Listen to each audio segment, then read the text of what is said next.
హల్లెలూయా హల్లెలూయా. దేవుని వాక్యం చూద్దామండి. యోహాను సువార్త 10వ అధ్యాయం చక్కని మాట ప్రభు అంటున్నారు. చూడండి ఏమంటున్నారు అక్కడ.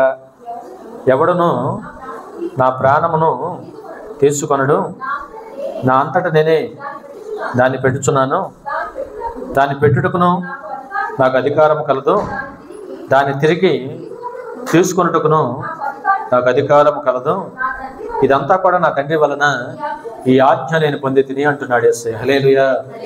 ఈరోజునేంటి ఈస్టర్ కదా. ఈస్టర్ అంటే అర్థం ఏంటి? ప్రభువైన యేసుక్రీస్తు వారు మరణించి తిరిగి లేచిన రోజు, పునరుత్థానుడైన వాడు. ఏ రోజు? పునరుత్థానం. అందుకని పునరుత్థాన దినం అని జరుపుకుంటున్నాం.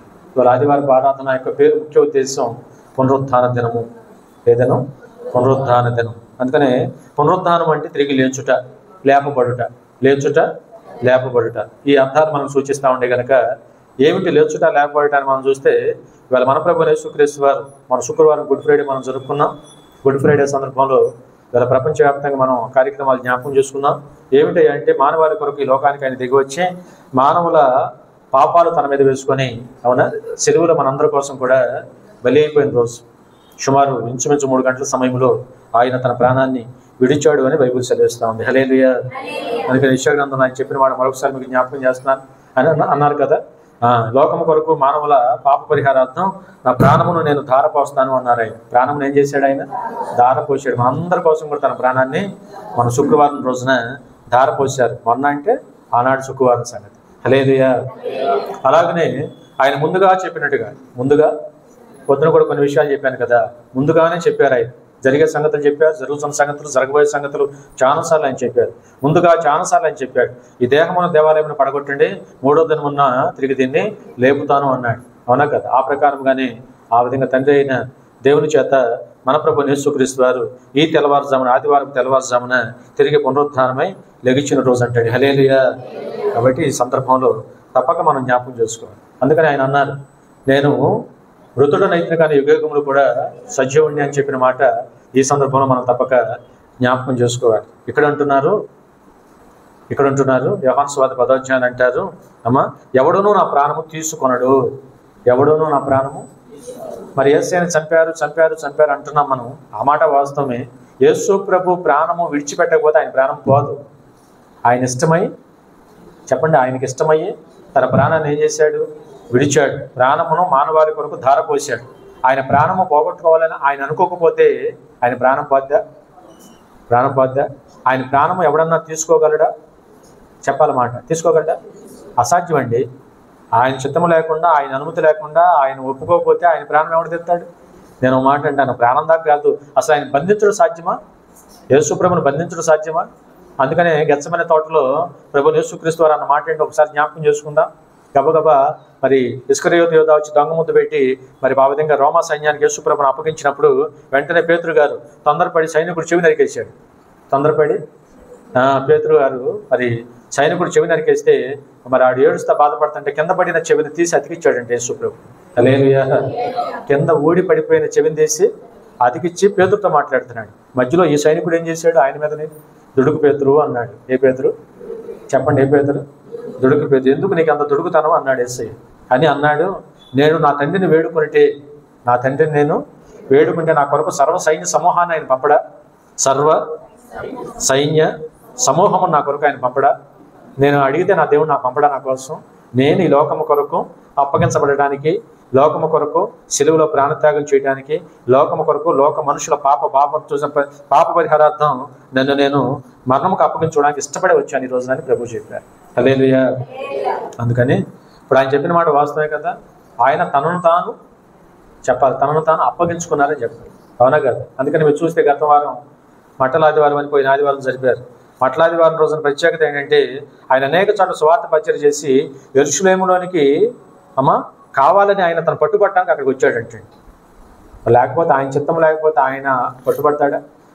మీరు చెప్పాలి, గతంలో 3.5 సంవత్సరాలు ఆయన పరిచయ కాలంలో చాలాసార్లు అంట ఆయనను బంధించాలని ప్రయత్నం చేశారంట. ఎక్కడ ఆయన వారికి దొరకలేదని బైబిల్ చాలాసార్లు మనం విన్నాం కదా. పట్టుకోవాలని, బంధించాలని, ఇంకేదో చేయాలని, చంపాలని రకరకాలుగా ప్రయత్నం చేస్తే ఆయన ఎక్కడ వారికి దొరకలేదు, తప్పించుకొని వెళ్ళారని బైబిల్ సెలవిస్తుంది. హల్లెలూయా. ఆ సమయం అది. ఇప్పుడు తను తాను అప్పగించుకోవాల్సిన సమయం వచ్చింది కనుక సమయం సమీపించింది కనుక, సమయం వచ్చింది కనుక యెరూషలేమును వెతుక్కుంటూ ఆయన వచ్చాడు. యెరూషలేమును వెతుక్కుంటూ వచ్చాడు. అందుకని యెరూషలేము పురవీధుల్లో నేను వచ్చాడంటానికి గుర్తుగా గాడిద మీద ఊరేగాడు ఆయన. నేను వచ్చాను, ఇవి పట్టుకోండి మీ ఇష్టం అన్నట్టుగా. మీకు అర్థమవుతుందా? నేను వచ్చాను, దొంగలాగా రాలా ఆయన. ఎట్లా వచ్చాడు? దొరలాగా వచ్చాడు. ఎక్కడ చాటుబాటుని ఎక్కడో కూర్చోాల ఊరేగాడు యెరూషలేము పురవీధులు పోయిన ఆదివారం. అవునా కదా? యెరూషలేము పురవీధులు ఊరేగి మరి ఆ విధంగా ఎవరైతే తను బంధించాలి పట్టుకోవాలనుకుంటున్నారో నేను రెడీగా ఉన్నాను అన్నట్టుగా ఒక రకమైన సంకేతం పంపించాడు ఆయన. వాస్తవమే కదా? హల్లెలూయా. కాబట్టి రోజు సహోదరా, ఈ మాటలన్నీ బట్టి జరిగిన కారణాలను బట్టి మనం ఏమర్థం చేసుకోవాలంటే ఆయన తన్ను తాను మరి అప్పగించుకోవడానికి వచ్చారు. అందుకని వాళ్ళ మాట, ఎవరునూ నా ప్రాణము తీసుకొనలేడు, నా అంతటా నేనే దానిని పెట్టుచున్నాను. హల్లెలూయా. ఈ మాట అర్థం చేసుకోవాలి. నా అంతటా నేనే ప్రాణం పెట్టాను.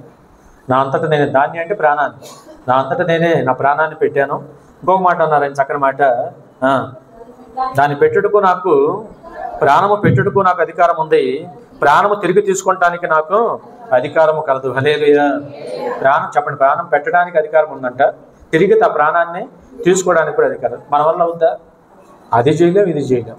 ప్రాణము పెట్టలేము, తిరిగి మరి ప్రాణాన్ని మనం తీసుకోవాలి. అందుకని ప్రభు ముందుగానే చెప్పారు, ప్రాణం పెట్టడానికి నాకు అధికారం ఉంది, తిరిగి ఆ ప్రాణమును తిరిగి తీసుకోవడానికి నాకు అధికారం ఉంది. అంటమే కాదు, ఊరిన కబుర్లేనంటే చేసి చూపించాడు ఆయన ఈరోజు. హల్లెలూయా. తిరిగి తన ప్రాణం పెట్టారు, ప్రాణాన్ని తిరిగి అయినా పొందుకున్నారు తండ్రి చేత. ఈ రోజున లేపబడిన సంగతిని మనం చూసాం. అందుకని అధికారం కలిగిన వాడు మనం యేసయ్య. చెప్పండి, అధికారం కలిగినవాడు. దేనికి అధికారం ఉంది? ప్రాణం పెట్టడానికి అధికారం ఉంది, తిరిగి ఆ ప్రాణము తిరిగి తీసుకోవడానికి అధికారం కలిగిన వాడు. అట్లా గతంలో చాలాసార్లు మేము చూసాం. అధికారం అనే మాట వస్తే ప్రభు అయిన యేసుక్రీస్తు వారు అంటారు, అమ్మా పాపములను క్షమించడానికి నాకు అధికారం ఉందన్నాడు ఆయన. ప్రకృతిని శాసించడానికి నాకు అధికారం ఉందన్నాడు ఆయన. తుఫాను గద్దించడానికి నాకు అధికారం ఉందన్నాడు ఆయన. ఉందా? దెయ్యాలను వణికించడానికి నాకు అధికారం ఉందన్నాడు ఆయన. ఉంది కదా? చాలాసార్లు తన అధికారాన్ని చూపించాడు కూడా ఆయన. ప్రకృతిని శాసిస్తే అధికారం కలిగిన మాట కనుక ప్రకృతి తుఫాను ఆగిపోయింది. అవునా కదా? సముద్ర మధ్యంలో శిష్యును కాపాడాడు. హల్లెలూయా. ఎందుకంటే ఆ మాట శక్తి కలిగిన మాట, అధికారం కలిగిన మాట, అధికారి అయిన, అధిపతి అయిన, అధికారం కలిగిన వాడు ఈ రోజున. అందుకనే మళ్ళీ చెప్తున్నాను, వాళ్ళ సర్వాధికారం కలిగిన వాడు ఆయన. హల్లెలూయా. అందుకనే సహోదరుడు ఈనాడు వాక్యం మన జీవితాల్లో గేటు మీద అధికారం ఉంది ఆయనకి, దెయ్యాల మీద అధికారం ఉంది, సాతాను మీద అధికారం ఉంది, సర్వశక్తుల మీద అధికారం ఉంది, దురాత్మ సమూహాల మీద అధికారం ఉంది, ప్రకృతి మీద అధికారం ఉంది, పాపాలు క్షమించడానికి కూడా అధికారం ఉందన్నాడు ఆయన. మనుష్య కుమారునికి చెప్పండి, పాపములను క్షమించుటకు అధికారము అనుగ్రహించబడిందని చెప్పాడు. ఎవరు? ఎక్కడ? పక్షవాయు రోగిని యేసు ప్రభు దగ్గర తీసుకొచ్చారు కదా. పక్షవాయు రోగిని యేసు ప్రభు దగ్గర తీసుకొస్తే మరి తీసుకోవడానికి కుదరకపోతే మంచం విప్పేది అమ్మా ఎక్కడ ఇంటి పైకి తీసుకెళ్లి కొప్పు విప్పి మంచం పని లోపల తెచ్చినప్పుడు తీసుకొచ్చిన వారి విశ్వాసాన్ని బట్టి మరి ఆ బిడ్డతో మాట్లాడుతున్నాడు. అమ్మా ఈ రోజుతో నీ పాపములను క్షమించబడ్డాయని అందరూ చూస్తుండగా మాట చెప్పాడు. చెబితే పరిశీలన అడిగారు, ఏమి పాపాలు క్షమించే అధికారం ఉందా నీకు అని అడిగారు. అప్పుడు యేసయ్య అన్నారు, ఖచ్చితంగా మనుష్య కుమారుడికి మాత్రమే పాపములను క్షమించుటకు అధికారము అనుగ్రహించబడింది అన్నాడు. హల్లెలూయా. ఇవ్వబడింది నాకు అధికారం అన్నాడు ఈరోజు. కాబట్టి చాలా గొప్ప విషయాలు. వాళ్ళు అధికారం కలిగిన వాడు మన యేసయ్య. అవునా కదా? అందుకని ఇక్కడ ఒక మాట, ప్రాణం పెట్టడానికి ఆయనకు అధికారం ఉందంటండి, ప్రాణం తిరిగి తీసుకోవడానికి అధికారం ఉంది. ఆ మాటలని మనం చదువుకుంటే చాలా సమయం పట్టుద్ది. కానీ ఒక మాట 11వ వచనం చదువుతారా? నేను గొర్రెలకు మంచి కాపరిని, మంచి కాపరి గొర్రెల కొరకు తన ప్రాణమును పెట్టాడు. హల్లెలూయా. పెట్టాడు. అందుకని ప్రభువైన యేసుక్రీస్తు వారు అంటారు 8వ వచనంలో, గొర్రెలు పోయే ద్వారము నేనే, గొర్రెలు పోయే. అందుకని మనం ఎవరు? గొర్రెలు అంటే మనకేమి నామోషి లేదుగా. డిచ్కీ బాబా చెప్పాలి, మాకు అదృష్టం రా బాబా అని చెప్పాలి. తిడతాడు కదా, తెగతిడతాడు మనం తిట్టి. అసలు మనం గొర్రెలుగా మారాలనే మనం తెప్పాలని ఈరోజు మళ్ళీ చెప్తున్నాను. హల్లెలూయా. ఏ ద్వారం? గొర్రెలు పోయే ద్వారము నేనే. వేటికి అవకాశం ఉంది? గొర్రెలకి అవకాశం ఉంది. అంటే గొర్రెలు అనే మాటకు అర్థం అటువంటి సాత్వికత, అటువంటి దీన మనస్సు, అటువంటి స్వభావము, అటువంటి వాటిలో లక్షణాలు చాలాసార్లు మీతో చెప్పాను. కాపరినే వెంబడిస్తుంది, కాపరి స్వరాన్నే వంటి అంట. గొర్రెల మంద దగ్గరికి వెళ్ళి ఒకసారి మనం గమనిస్తే గొర్రెల మంద చేసే పని ఏంటంటే మొదటి గొర్రెను అనుసరించి తల ఉంచుకొని గొర్రెల మందంతా వెళ్ళిపోవాలి. మనం తిట్టేది అందుకనే గొర్రెల మంద అని తిడుతున్నారు. మనకు అది ఆశీర్వాదం. ఏ మంద? గొర్రెల మంద ఏం చేస్తుంది? గొర్రెల మంద అంటే పోతే ఒక గొర్రె తలంచుకొని పోతే మిగతా గొర్రెలన్నీ అట్టగబడిపోతాయి. ఇప్పుడు మన పరిస్థితే కదా, ఒక్కళ్ళు పాట ఎత్తితే మంద పాట ఎత్తేస్తాం మనం. అది వాళ్ళు తిడతాం అనుకుంటాం, మనకేం ఆశీర్వాదం. వాళ్ళేమో మనకేమో హల్లెలూయా. సహోదరి సహోదరి, రోజున గొర్రెల మందమే మనం. ఏమంద అసలు యేసే మాటలు మనం వింటే 10వ అధ్యాయం ఎన్నిసార్లు చదువుకున్నా తృప్తిగా ఉంటుంది. ఎన్నిసార్లు చదువుకున్నా ఆయన అంటారు, గొర్రెలు పోయే ద్వారమును నేనే, నాకు ముందు వచ్చిన వారందరూ కూడా దొంగలను దోచుకుని వారును ఉన్నారు. గొర్రెలు వారి స్వరం వినలేదు.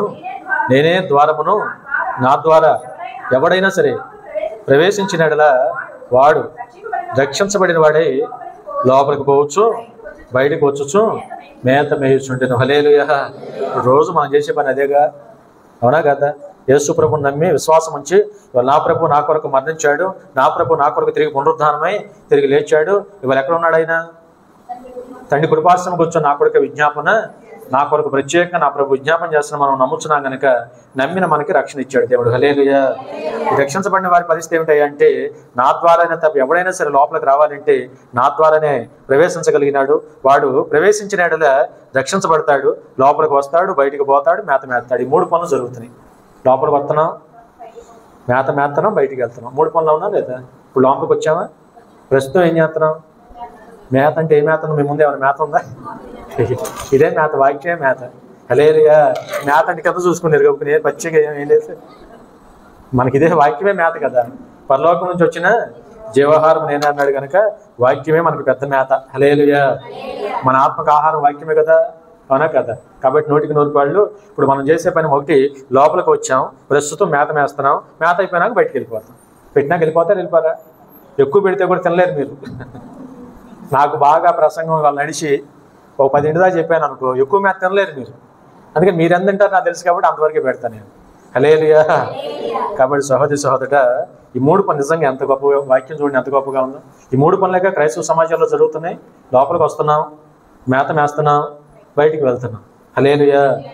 ఒక మాట నేను చెప్తాను, రక్షించబడ్డ మనం జీవితకాలం ఈ పని చేయాలి. రక్షించబడ్డ ప్రతి విశ్వాసి కూడా జీవితకాలం ఈ పని చేయాలి. కొంతమంది రక్షణ పొంది లోపలికి రారు, మేత మేరు, బయటికి పోరు. లోపలికి రారు, మేత మేరు. లోపలికి రాకపోతే, మేతం అయిపోతే, దేవుని నువ్వు ఆరాధించకపోతే, దేవుని వాక్యం నువ్వు వినకపోతే నువ్వు ఎట్ట బలపడతావు? నీ రక్షణకు విలువేమిటి? అందుకని ప్రతి క్రైస్తవుడు కూడా, ప్రతి విశ్వాసి కూడా దేవుడు మన దగ్గర కోరుకుంటుంది ఏంటంటే, రా లోపలికి రా, గొర్రెలు పోయే ద్వారం నేనే. నేను అంటాను, ప్రతి ఆదివారం కూడా ద్వారం దగ్గర ఎవరు ఉంటారు? ఆయన వేస్తాడు అటెండెన్స్ ఎవరు వేస్తారు? నేను కాదమ్మా, ఆయన వేస్తాడు. ఆ ద్వారం ఎవరు? ద్వారము మన ప్రభు అయిన యేసయ్య. ఆ ద్వారం నేనే అన్నాడు కనుక మరి ఆ విధంగా ఈ రోజున అటెండెన్స్ ఆయన కనుక ఈ రోజున వాళ్ళ దేవుని ఏర్పాటులో మరి వచ్చి చక్కగా మేతం వేసి దేవుని ఆరాధించి, దేవుని స్తుతించి, సహవాసం చేసి ఆ విధంగా మనం వెళితే మన బయట అనేక పనులు దేవుడు మనకి తప్పక సహాయం చేసి పెడతాడు. హల్లెలూయా. ఉద్యోగ వ్యాపారం చేసుకున్న వాళ్ళు చక్కని అభివృద్ధి ఆశీర్వాదం ఉంటుంది. చదువుకున్న విద్యార్థులకి అయితే మంచి జ్ఞాపశక్తి దేవుడు ఆలోచిస్తాడు. ఇంకా అనేక అవసరాల కొరకు ప్రార్థన చేసే వారికి ప్రతి అవసరత దేవుడు తీరుస్తాడా? క్రీస్తు యేసు యొక్క మహిమ ఐశ్వర్యములో మీ ప్రతి అవసరత తీర్చబడును అన్నాడు ఫిలిప్పీ రాసిన పత్రికలో. హల్లెలూయా. అందుకని ఆ ప్రకారం మనం ముందుకెళ్దాం. కిందకు వస్తే, దొంగతనమును, హత్యను, నాశనమును చేయుటకు వచ్చును కానీ మరి దేనికి నీ రాడు? గొర్రెలకు జీవము కలుగునట్లు అది సమృద్ధిగా కలుగుటకు నేను ఇవ్వటానికే వచ్చానని నేను మీతో నిశ్చయముగా చెప్పుచున్నాను. హల్లెలూయా. యేసు ప్రభు ఎందుకు వచ్చారు? మేత ఇవ్వటానికి వచ్చాడు. అంతేకాకుండా జీవం ఇవ్వటానికి వచ్చాడు. ఏమివ్వటానికి వచ్చాడు? ఇప్పుడు ఒక మాట చెప్పాలి మీరు, జీవం ఆయన ఇవ్వగలడా అంటే, ఆయన తిరిగి జీవం పొందుకున్నాడు కనుక ఇవ్వగలడు. ఇప్పుడు ఎవరన్నా మనకి ఏదైనా ఇవ్వాలంటే ముందు వాళ్ళ దగ్గర అది ఉండాలా వద్దా? వాళ్ళు ఆయన మనకి జీవం ఇవ్వగలడా అంటే, ఆయన ఇప్పుడు ఎలా ఉన్నారు? జీవమై ఉన్నారు. హల్లెలూయా. జీవమై ఉన్నారు, మరణమై ఉన్నారు. మరణించి తిరిగి లేచాడు కనుక ప్రస్తుతం ఆయన జీవం కలిగి ఉన్నారు. కాబట్టి ఈ రోజున తన దగ్గరకు వచ్చిన వారిని కూడా ఏం చేయగలడు ఆయన? అందుకనే వాక్యంలో రాయబడిన మాట, ఆయన జీవం కలిగిన దేవుడు కనుక, జీవిస్తున్నవాడు కనుక తనని నమ్మి తన దగ్గరికి వచ్చిన వారందరూ కూడా జీవము ఇవ్వగలిగిన వాడు. హల్లెలూయా. ఆ జీవం కూడా అంటే సమృద్ధి జీవం ఇస్తాడంట. ఆయన ఏ జీవం ఇస్తాడు?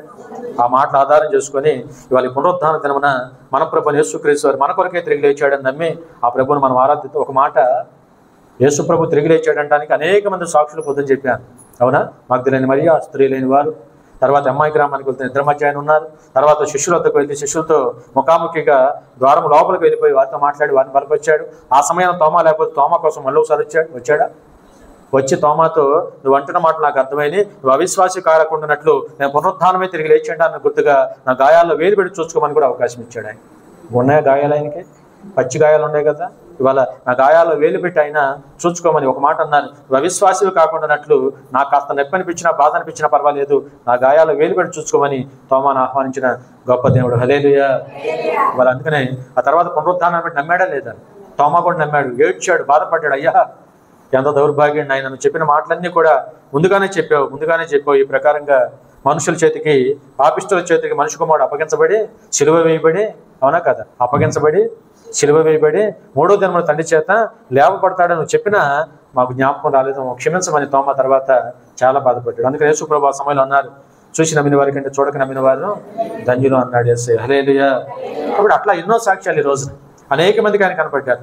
స్టెఫన్ అండి, ఏమండి, స్టెఫన్ని రాళ్లతో నడి రోడ్డు మీద కొట్టి చంపుతున్నప్పుడు యేసే దేవుడని ఆయన ప్రకటిస్తున్న సందర్భంలో స్టెఫన్కి ఆ క్షణాన ఇటు నుంచి రాళ్ళు పడుతున్నాయి, ఒక క్షణం ఎందుకో తలపైకి ఎత్తే దర్శనం చూశాడు. ఆయన ఆకాశం ముందు దెబ్బలు పడతానే ఉండే, ఇక్కడ దెబ్బలు పడుతున్నా దెబ్బలు లెక్క చేయట్లా, మనం చనిపోయిన పగడాల ప్రవీణ్ గారి లాగా దెబ్బలు లెక్క చేయకుండా కనులు పైకి అలా ఆకాశం వైపు చూస్తే ఆకాశంలో పరలోకంలో సీన్ కనపడింది ఆయన.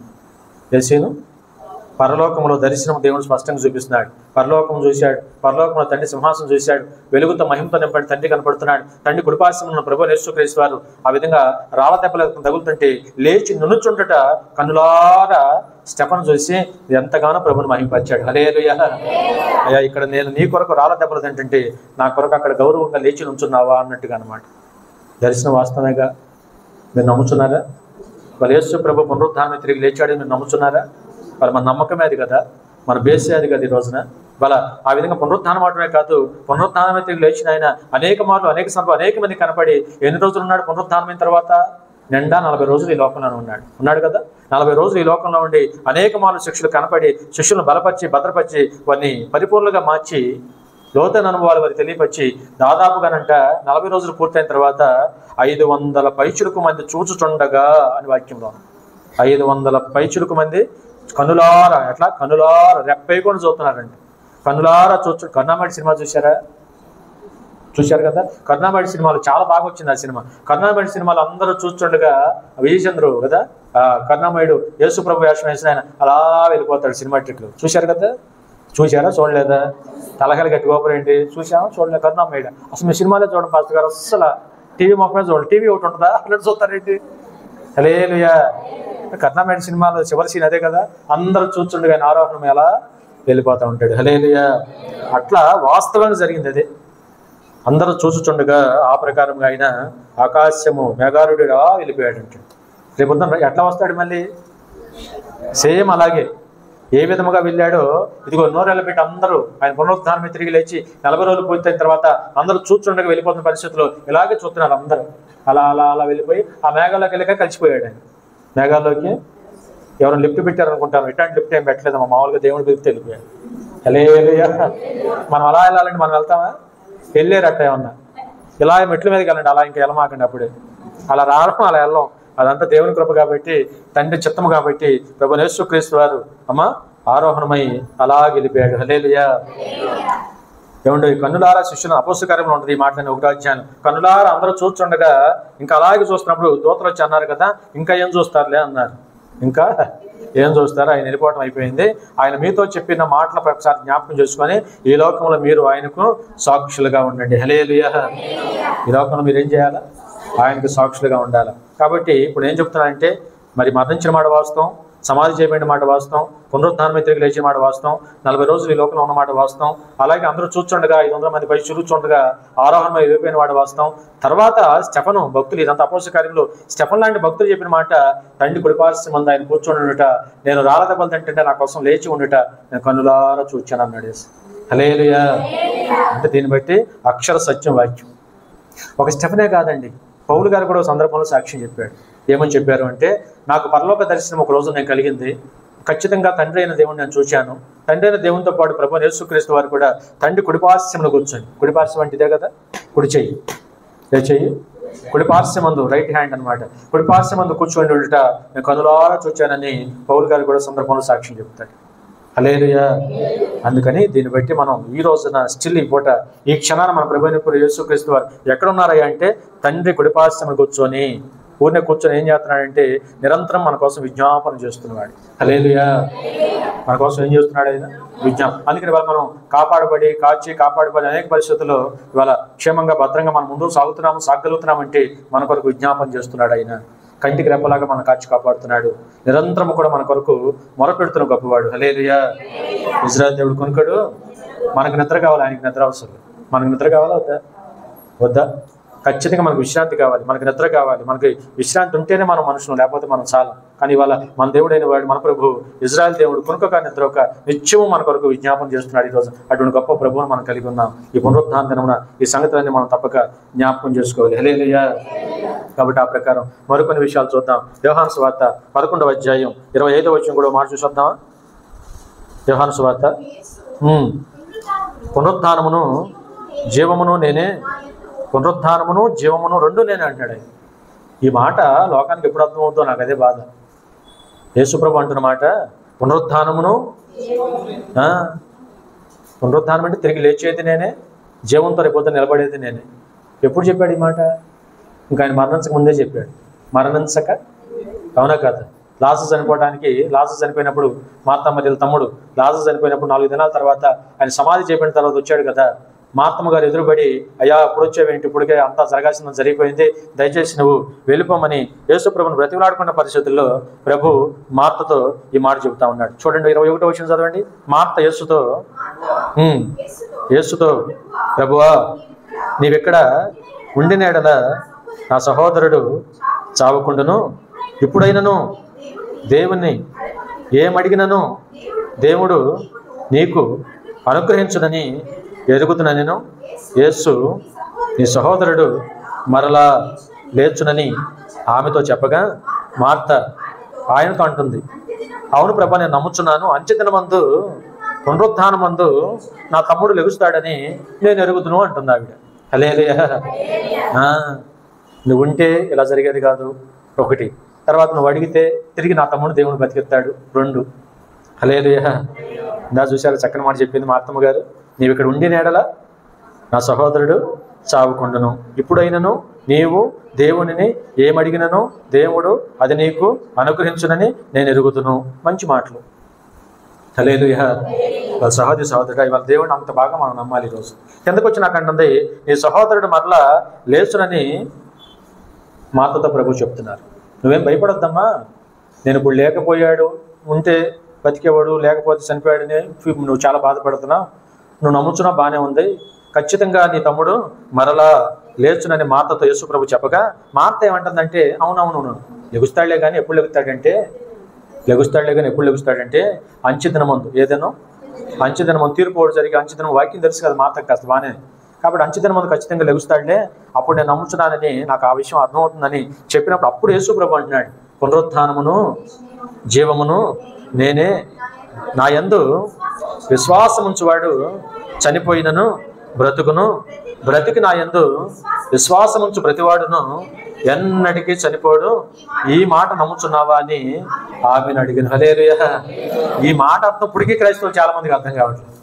మార్తకే కాదు, ఇప్పుడు చాలా మంది మార్తలు ఉండాలి. చాలా మందికి ఈ మాటలో ఉన్న మర్మం ఏంటో ఇప్పటికీ చాలా మందికి అర్థం అవుతుంది. అర్థం చేసుకోవాలి. అర్థం కానంత గొప్ప ఇదేం కాదు.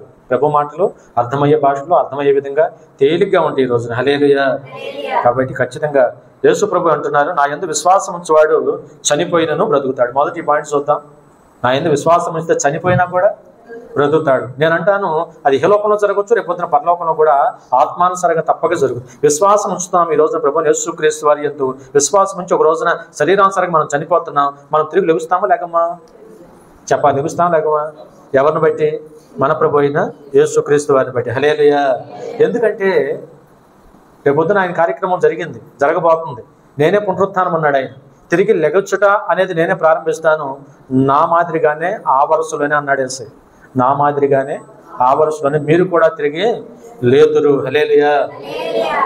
మాటలు దయచేసి అర్థం చేసుకోవాలి. అందుకనే క్రైస్తవ జీవితంలో, ఆత్మీయ జీవితంలో యేసు ప్రభువును మనం కాలక్షేపానికి నమ్మట్లా, ఇహలోకం మట్టిగా మనం నమ్మట్లా. ఈ లోకం 60-70 ఏళ్ళ జీవితం కోసమే కాదు, రేపొద్దున రాబోయే జీవ విషయంలో కూడా ఆయన మనలను బ్రతికిస్తాడు, లేపుతాడనే నమ్మకంతో ఈరోజు మనం దేవుని పని చేయాలంటే. హల్లెలూయా. అందుకని ఆ మాట, నా యందు విశ్వాసం ఉంచువాడు చనిపోయినా రేపొద్దున తిరిగి బ్రతుకుతాడు. ఒకవేళ బ్రతికి నా యందు విశ్వాసం ఉంచు ప్రతివాడును కూడా అవసరమైతే అన్నిటికీ కూడా చనిపోడు, ఈ మాట నీవు నమ్ముచున్నావు. హల్లెలూయా. కానీ వాళ్ళ సహోదరి సహోదర, దేవుని యొక్క ఏర్పాట్లు ఈ మాటలు రెండు అర్థం చేసుకొని, ఎన్నటికి చనిపోము అంటే అర్థం చెప్పాలి. ఎన్నటికి చనిపోమంటే అర్థం ఏంటి? మన రెండవ మరణం మన మీద ఏలుబడి చేయదు. మన ఆత్మకు ఆ మరణము లేదు. మనం తిప్పలబడేదంతా ఏ మరణం తప్పించబడాలని? ఈ లోకంలో 60 ఏళ్ళకో 70 ఏళ్ళకో 80 ఏళ్ళకో శరీరానికి మరణము ఖచ్చితంగా వచ్చి తీరుతుంది. మొన్న మాట అన్నాను, ఈ లోకంలో ప్రతి మానవుడికి తప్పక గ్యారంటీగా వచ్చేది ఏంటంటే మరణం అనేది అందరికీ సమానంగా వచ్చి తీరుద్ది అనమాట. ఎప్పుడో రాసి పెట్టాడు దేవుడు. కానీ ఈ రోజున మనం నమ్మవలసింది ఏంటంటే శరీరానికి వచ్చే మరణానికి పెద్దగా భయపడవలసిన లేదు, ఆత్మను కాపాడుకోవడానికి తిప్పలపడాలి ఈరోజు. హల్లెలూయా. ఆత్మకు రక్షణ ఎవరు? మన ప్రభు అయిన యేసుక్రీస్తు. ఆత్మ లేపేది ఎవరు? మన ప్రభు అయిన యేసుక్రీస్తు. ఇవాళ ఆత్మ కాపాడపడాలంటే ఎవరి యందు విశ్వాసం ఉంచాలి? అందుకనే వాక్యం, నా యందు విశ్వాసం ఉంచేవాడు ఎన్నటికీ కూడా మరి బ్రతికి, నా యందు విశ్వాసం ఉంచేవాడు మరి ఎన్నటికీ కూడా చనిపోడు. ఈ మాట నీవు నమ్ముచున్నావా? హల్లెలూయా. కాబట్టి ఈ మాట మనం నమ్మి విశ్వాసంతో మన ప్రభువుని మనం వెంబడించేవారిగా ఉందాం. 100కి 100 నేను చెప్తున్నాను అమ్మా, ఖచ్చితంగా మన ఆత్మకు పూర్తి భరోసా మన ప్రభు అయిన యేసుక్రీస్తు వారిని గుర్తుపెట్టుకొని ముందుకెళ్ళేవారిగా ఉందాం. మరొక మాట, రోమిలికి రాసిన పత్రిక 14వ అధ్యాయం 9వ వచనం ముగించేద్దాం. రోమిలికి రాసిన పత్రిక 14వ అధ్యాయం 9వ వచనం, తాను మృతులకును చదవండి, మృతులకును సజీవులకును ప్రభువై ఉండేటకు ఇందు నిమిత్తమే కదా క్రీస్తు చనిపోయి మరలా బ్రతికాడు. హల్లెలూయా. ఇప్పుడు మన ప్రభు చూడండి, పరలోకమందు అధికారం ఉంది, భూలోకమందు అధికారం ఉంది, పాతాళంలో కూడా అధికారం కలిగిన వాడు. పాతాళంలో ఏం చేస్తుంటారు ఆయన? శుక్రవారం మధ్యాహ్నం 3ంటికి ప్రాణం విడిచితే, అవునా కదా, సమాధి చేయబెడితే ఇవాళ ఆదివారం తెల్లవారుజామున 3ంటికి ఆయన తిరిగి లేచాడు. సుమారు నేను పొద్దున్న లెక్కట్టాను 36 గంటలు ఏమో వ్యవధని చెప్పాను. ఎన్ని గంటలు? శుక్రవారం 3ంటి కాడి నుంచి వాళ్ళ ఆదివారం తెల్లవారుజామున 3ంటి వరకు సుమారు 36 గంటల వ్యవధిలో ఏం చేశారు అంటే ఇదే చేశారు ఈరోజు.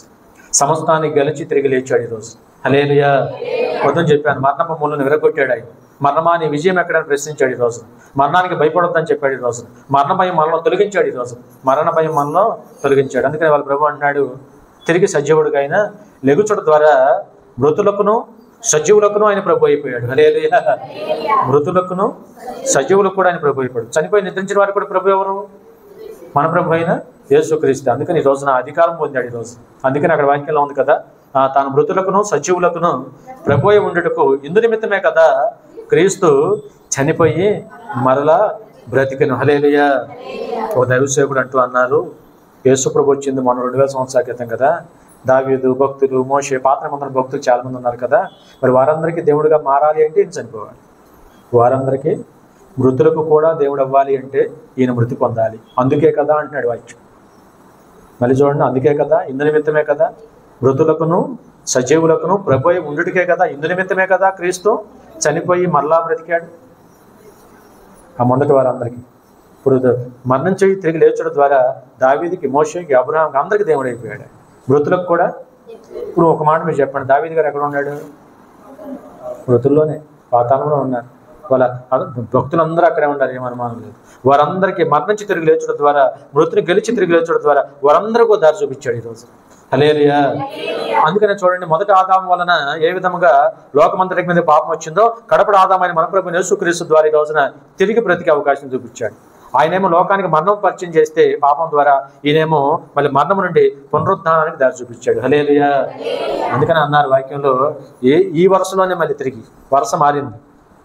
మొదట ఆదామేమో మరణాన్ని తీసుకొచ్చాడు, కడపడ ఆదామని మన ప్రభు యేసుక్రీస్తు ఏమో పునరుద్ధానాన్ని పరిచయం చేశాడు. అందుకనే మరి పాత్ర పొందిన మన భక్తులందరూ కూడా యేసు ప్రభు ఒక రకంగా ఏం చూపించాడంటే దారి చూపించాడని మనం అర్థం చేసుకొని ఇవాళ మనందరం కూడా బ్రతుకాలం అంతా ఈ దేవాది దేవుని ఏం చేయాలి? స్తుతించాలి. అందుకని ప్రతి మోకాలు ఆయన ఎదుట, ప్రతి నాలుక తప్పక దేవుడిని స్తుతించాలి. ఇదే మన పని రోజు. ఎందుకంటే తిరిగి లేచిన వాడు కనుక ఆయన మనం బ్రతుకాలం అంతా కొనియాడి దేవుని మహింపరిచేవారిగా ఉందాం. సదాకాలం మన ప్రభు మనకి తోడై ఉంటారు. రోమీయులకు రాసిన పత్రిక 5వ అధ్యాయం 12వ వచనం చూడండి ఒక మాట. 5:12 చూడండి. ఇట్లుండగా ఒక మనుషుని ద్వారానే పాపము ద్వారానే మరణమును లోకములో. ఎవరు ఆ మనుషుడు? ఒక మనుషుడు ద్వారా పాపం అంటే ఆ మనుషుడు ఎవరు? ఆదాము, మొట్టమొదటి ఆదాము. ఆదాము ద్వారా, ఆ మనుషుడు ద్వారా పాపం ద్వారా మరణమును లోకంలోకి ఎలాగూ ప్రవేశించును, అలాగుననే మనుషులందరూ పాపము చేసినందున మరణము మనుషులందరికీ కూడా సంప్రాప్తమాయను. హల్లెలూయా, హల్లెలూయా. కాబట్టి ఇప్పుడు దాని నుంచి మనిషిని విడిపించడానికే, అవును కదా, దాని నుంచి విడిపించడానికి ఎవరు వచ్చారు? మన ప్రభు అయిన యేసుక్రీస్తు ఈ లోకానికి శరీరధారిగా వచ్చి చేయవలసిన త్యాగం అంతా చేసి ఈ రోజున మన అపరాధాలన్నీ తన మీద వేసుకొని అపరాధాలు కొట్టివేశాడు, శిక్షను కొట్టివేశాడు ఆయన. ఇప్పుడు ఏముండవు, మనకున్న రుణాన్ని కొట్టేశాడు ఆయన. రుణగ్రస్తులుగా ఉంటే కుదరదుగా. అందుకని వాళ్ళ మన మీద ఉన్న రుణాన్ని ఏం చేశాడు? యేసు ప్రభు వచ్చి కొట్టివేసి ఇవాళ మనకి చక్కని దారి చూపించాడు. హల్లెలూయా. ఇంకొంచెం చదవండి, అక్కడ వాక్యం అర్థమవుతుంది. ఏలయనగా ధర్మశాస్త్రము వచ్చిన గనుక లోకములో ఉండెను, కానీ ధర్మశాస్త్రం లేనప్పుడు పాపము ఆరోపించబడదు. అయినను ఆదాము చేసిన అతిక్రమమును పోలి పాపము చేయని వారి మీద కూడా ఆదాము మొదలుకొని మోషే వరకు మరణం ఏలిను. హల్లెలూయా. మీరు గమనించాలి, ధర్మశాస్త్రము రాకమునుపు పాపము ఎవరి మీద మనం పాపం ఆరోపించకూడదు. అసలు పాపం అంటే తెలిసింది ఎప్పుడు? మోషే ధర్మశాస్త్రం. మోషే ధర్మశాస్త్రం ఇచ్చిన తర్వాతే కదా పాపం అంటే ఏంటో, పుణ్యం అంటే ఏంటో, మంచి ఏంటో, చెడు ఏంటో లెక్కలన్నీ దేవుని రాసి పెట్టాడు మోషే ధర్మశాస్త్రంలో. దాని రాకమునుపు ఎవరి మీద ఆరోపించబడదు. అంటే రాకముందంటే వాళ్ళు ఆదాము గారికి మోషేకున్న వ్యవధి, కాలం, గ్యాప్ ఆదాము గారికి చెప్పాలి, మోషేకున్న కాల వ్యవధి. ఆ మధ్యలో ఉన్న వారికి దీన్ని ఆరోపించకూడదు, కానీ చేసిన క్రియలను బట్టి వచ్చిన పాపం ఆరోపించాలంటున్నాడు. హల్లెలూయా. ఆరోపించబడు. చూడండి అక్కడ అంటాడు, ఆరోపించబడదు కానీ అయినను ఆదాము చేసిన అతిక్రమమును పోలి పాపము చేయని వారి మీద కూడా ఆదాము మొదలుకొని మోషే వరకు మరణము వారి మీద ఏలుబడి చేస్తుంది. హల్లెలూయా. మరణానికి మూలము ఆది లెక్క. పాపానుకున్న బలము ధర్మశాస్త్రం. పొద్దున చెప్పాను, పాపానుకున్న బలం. కాబట్టి ఎన్నిటిని కూడా కొట్టేసి ఇప్పుడు ఏముండవు, ఇవన్నీ వదిలించుకోవాలంటే మానవుడు వల్ల అయ్యేదా? ఎవడి వల్ల అవుతుంది? ఎక్కడ సాధ్యం? ఎప్పటికీ అయ్యేది కాదు. అందుకని ఆ లెక్కలన్నీ సరిచేయడానికే మన ప్రభు అయిన యేసుక్రీస్తు వారి లోకానికి వచ్చి చేయవలసిన త్యాగం చేశారు. అక్కడ ఒక్క మాట, ఆదాము రాబో వానికి గురితై ఉండెను, అయితే అపరాధము కలిగినట్లు కృపావరము కలుగలేదు. ఎట్లనగా ఒకని అపరాధం వలన అనేకులు చనిపోయిన ఎడల మరి ఎక్కువగా దేవుని కృపయు యేసు క్రీస్తును ఒక మనుష్యుని కృపచేతనైన దానమును అనేకులకు విస్తరించింది. హల్లెలూయా. బాగా ఒక మాటలో, ఒక్క మనుషుని ద్వారా లోకమంతటి మీదకి ఏ విధంగా అపరాధము పాపము విస్తరించిందో అట్లా పెడదాం. ఒక మనుషుని ద్వారానే కదా, ఒక్కడి ద్వారా ఇదేదలా విస్తరించిందో అలాగుననే యేసు క్రీస్తును ఒక మనుషుని ద్వారానే కృపచేతనైన దానము, కృపచేతనైన అసలు ఇవాళ యేసు ప్రభు దానం చేయబోతే మనం ఎక్కడ వారు సార్? తన ప్రాణమును మన కొరకు దానం చేశాడు. హల్లెలూయా. అది కృపాదానం. తన ప్రాణమును మన కొరకు ఏం చేశాడు ఆయన? దాని. అందుకని అన్నాను, యెషయా గ్రంథంలో చెప్పిన మాట నేను కోట్ చేశాను. ఏంటంటే అక్కడ మాట, ఆయన మన కొరకు తన ప్రాణమును ధారపోసాడు. హల్లెలూయా, హల్లెలూయా. అందుకని ఒక మనుషుని ద్వారానే పాపం ఎలాగొచ్చి పాపం విస్తరించబడిందో, అలాగే క్రొత్త నిబంధనలో మన ప్రభు యేసుక్రీస్తు మూలముగానే ఈ ఒక్క మనుషుని ద్వారానే కృపచేతనైన ఆయన దానము వలన అనేకులకు కృప విస్తరించబడింది ఈ రోజున. హల్లెలూయా. పాపము ఆయన తీసుకొస్తే కృప ఈయన తీసుకొచ్చాడు. మొదటి ఆదాము పాపమునకు మూలమైతే కడపడ ఆదామని యేసు ప్రభు కృపకు ఆధారమయ్యాడు. మీకు అర్థమైంది కదా? హల్లెలూయా. పాపము మనిషిని మరణానికి తీసుకువెళ్తే కృప మరణం నుండి విడిపిస్తాం. కృప మరణము నుండి అదే లేక. అందుకని ఆయనేమో అది, ఈయనకి ఇది. అందుకనే ఆయన మొదటి ఆదాము, ఈయన కడపడ ఆదాము. హల్లెలూయా. అమ్మ, ఎంత గొప్ప విషయం అనేది ఈరోజు దయచేసి అర్థం చేసుకొని, ఇవాళ కృప విస్తరించబడింది. అందరూ చెప్పండి, ఏం విస్తరించబడింది? అందరూ చెప్పండి. ఎవరి ద్వారా? మన ప్రభు అయిన యేసుక్రీస్తు. ఏం చేయటం ద్వారా? ఈ లోకానికి వచ్చి మన పాప భారాలు ఆయన మీద వేసుకొని మరణించి తిరిగి లేచుట ద్వారా, ఇవాళ మనందరం కూడా కృప విస్తరించి కృపకు పాత్రమయ్యాం. హల్లెలూయా, హల్లెలూయా. అందుకని చాలాసార్లు ప్రభు అంటాడు, మీ నీతి ఎక్కడ, మీరు ఎక్కడ బాబు చేసేది? మీ నీతి మంత్రం అవ్వాలంటే మీ క్రియల మూలంగా ఎప్పుడవుతుంది ఇదంతా? నా వైపు చూడండి సార్, మీ కొరకు చేయాల్సిందని నేను చేశాను లేదా? చేయవలసిన త్యాగం అంతా నేను మీకోసం చేశాను. పడవలసిన పాటలన్నీ నేను పడ్డాను. మొలకిరీటము ధరించుకున్నాను, రక్తము కాచాను, గోడాల దెబ్బలు తిన్నాను, బల్లెపోడు పడిపించుకున్నాను, చెలువులు 3 మేకుల మధ్య అనేక గంటలు నేను వేలాడాను. మీ కొరకు నేను రక్తం కాచాను, నా ప్రాణం మీ కొరకు ధారపోసాను. నేను మీకు ఇచ్చిన దానం ప్రాణం. కాబట్టి నా యందు విశ్వాసం ఉంచమంటున్నాడు మన ప్రభు అయిన యేసుక్రీస్తు వారు. ఈ పునరుత్థాన దినమున ఈ సంగతిలో మరొకసారి జ్ఞాపకం చేసుకొని నిజమే ప్రభా, ప్రతి మాట వాస్తవం ఆయనని వాక్యం ఆధారం చేసుకుని వాక్యానికి లోబడి పునరుత్థానాన్ని చేస్తున్న మన కళ్ళ ముందు పెట్టుకొని ఆయన మనం సేవించి ఆరాధించి ఘనపరిచి మహింపరిచి ఆయన అడుగుజాడలో మనం నడవగలిగితే కావాల్సిన నీతి ఆయనే మనకిస్తాడు. మన క్రియ వల్ల నీతి రాదు. ఆయన విశ్వాసం నుంచి ఆయన పని చేయటం ద్వారా కావలసిన నీతి ఎవరిస్తారు? మనకి దేవుడే మనకు కల్పిస్తాడు. హల్లెలూయా. కాబట్టి ఈ ప్రకారం మన ఆత్మ జీవితం మనం కొనసాగించి బ్రతుకాలం అంతా పునరుత్థానపు విలువలు తెలుసుకొని బ్రతుకుతాం. ముగిస్తున్నాను. దేని విలువలు?